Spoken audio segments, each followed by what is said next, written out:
Hi friends, అందరికీ నమస్కారం. Friends, ఇప్పుడు అందిన వార్త ఏపీలో ఘోర రోడ్డు ప్రమాదం, పరిస్థితి దారుణం. వివరాలు వీడియోలో తెలుసుకుందాం. వీడియో పూర్తిగా చూడండి, అలాగే తప్పకుండా లైక్ చేయండి.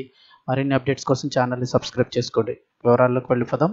కాకినాడ జిల్లా పిఠాపురం మండలం వెరవ గ్రామంలో గురువారం నాడు ఇటుక లోడుతో ఉన్నటువంటి ఐసర్ వ్యాన్ ప్యాసింజర్ ఆటో ఢీకొన్న ప్రమాదంలో ముగ్గురు మృత్యువాత పడ్డారు. మరొకరికి తీవ్ర గాయాలు కావడంతో కాకినాడ ప్రభుత్వ ఆసుపత్రిలో చికిత్స పొందుతున్నారు. పోలీసులు, స్థానికులు తెలిపిన వివరాల ప్రకారం పిఠాపురం మండలం మల్లాం గ్రామానికి చెందిన కాల్దరి రాజబాబు, గాలింక కన్నబాబు, అలాగే వెరవ గ్రామానికి చెందిన గుదాటి చిన్నబాబు మృతి చెందారు. మల్లాం గ్రామానికి చెందిన రమేష్ తీవ్రంగా గాయపడి కాకినాడ ప్రభుత్వ ఆసుపత్రిలో చికిత్స పొందుతున్నాడు.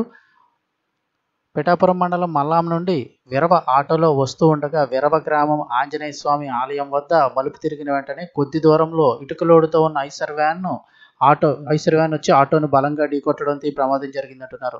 దీంతో ఆటోలో ప్రయాణిస్తున్న వారిలో రాజబాబు అక్కడికక్కడే చనిపోయాడు. తీవ్రంగా గాయపడ్డ కన్నబాబును కాకినాడ ఆసుపత్రికి తీసుకువెళ్లగా మార్గ మధ్యలో మృతి చెందారు.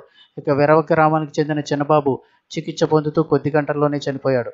గాయపడ్డ రమేష్కు చికిత్స అందజేస్తున్నారు. ప్రమాద ఘటనపై పిఠాపురం రూరల్ పోలీసులు కేసు నమోదు చేసి దర్యాప్తు చేస్తున్నారు. మృతి చెందిన కన్నబాబు, గాయపడ్డ కాల్దరి రమేష్లు హైదరాబాద్లో కూలి పని చేసుకుంటున్నారు. తల్లికి వందనం డబ్బుల కోసమే ఇటీవల స్వగ్రామం అయినటువంటి మల్లాం వచ్చారు.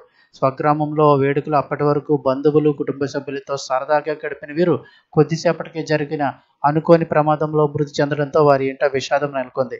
ఇక అలాగే పిఠాపురం మండలం కుమారపురం గ్రామానికి చెందిన ఉపాధి పథకం ఫీల్డ్ అసిస్టెంట్ మైనపాటి అప్పారావు కూడా రోడ్డు ప్రమాదంలో మృతి చెందాడు. సామర్లకోట నుంచి స్వగ్రామం అయినటువంటి కుమారపురం వచ్చే క్రమంలో కోదండరామపురం గ్రామం వద్ద మలుపులో ఎదురుగా వస్తున్న ఆటో ఢీ కొట్టడంతో అక్కడికక్కడే మృత్యువాత పడ్డాడు. సామర్లకోట పోలీసులు కేసు దర్యాప్తు చేస్తున్నారు.